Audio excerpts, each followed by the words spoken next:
Hola chicas y chicos, ¿cómo andan? ¿Todo bien? En la clase pasada empezamos a ver un tema nuevo, el feudalismo. Hoy vamos a retomar lo que vimos en esa clase y ahondar más en el tema, a profundizar este nuevo concepto que vamos a manejar este año. También vamos a empezar con un texto nuevo. Para comenzar, ¿qué es el feudalismo? El feudalismo es el sistema político, social y económico que va a predominar en la Edad Media, entre los siglos IX y XV. Hay historiadores que hablan de otras cronologías. Dicen que la Edad Media empieza con la caída del Imperio Romano. Otros dicen que hay que retrasar ese inicio de la Edad Media. Pero bueno, nosotros vamos a manejar esta cronología. El feudalismo entonces quedaría comprendido entre los siglos IX y XV. Les doy un ejemplo de otro sistema político, social y económico, que es el sistema en el que vivimos en la actualidad. Ese sistema es el capitalismo, pero eso lo vamos a ver más adelante. Volvamos a la Edad Media y al sistema feudal. Como vimos en las clases pasadas, poco a poco, la autoridad de los reyes se fue debilitando y el poder pasó a estar en manos de jefes locales, llamados señores feudales. De esta forma se produce una fragmentación del poder. Al principio, los reyes eran los que delegaban esos poderes para controlar todo el reino.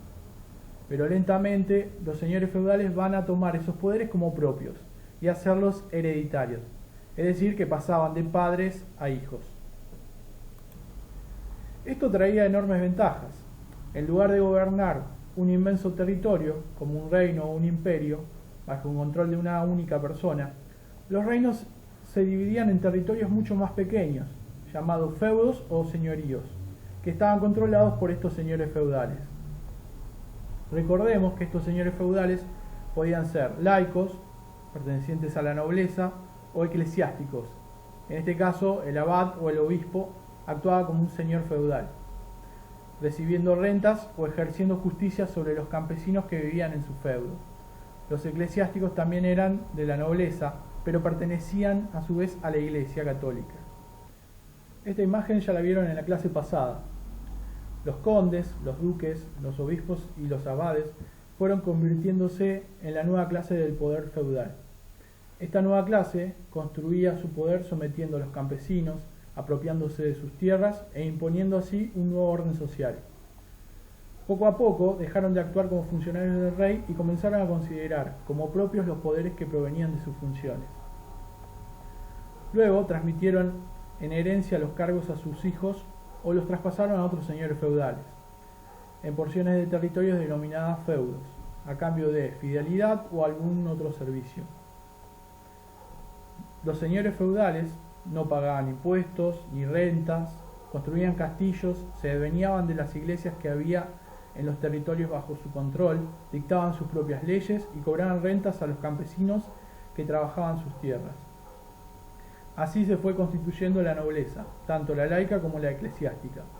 Al mismo tiempo, los campesinos perdían su independencia y se convertían en siervos. El siervo medieval era entonces el campesino sujeto a obligaciones y al pago de rentas. Este campesino no era totalmente libre porque no podía moverse si no era con el permiso del señor. En las próximas clases veremos cómo era la vida en estos feudos, cómo vivían los nobles, cómo se relacionaban entre sí, cómo vivían y cómo eran explotados los campesinos, sobre todo cómo se controlaba la sociedad, a partir de los miedos. A partir de esta clase vamos a empezar a trabajar con un texto nuevo. Se llama Los miedos en la sociedad feudal. Les propongo conocer esta sociedad a partir de los miedos que tenían los hombres y mujeres de esta época y a quienes les servían esos miedos. Veremos, por ejemplo, que muchos de los cuentos infantiles que nos contaban nuestras familias a la hora de dormir tienen su origen en la Edad Media. Las versiones originales eran mucho más crueles y violentas, y no eran pensados precisamente para que los campesinos medievales duerman bien a la noche, sino más bien todo lo contrario. También veremos el miedo a las brujas, a la peste, al hambre y a los extranjeros.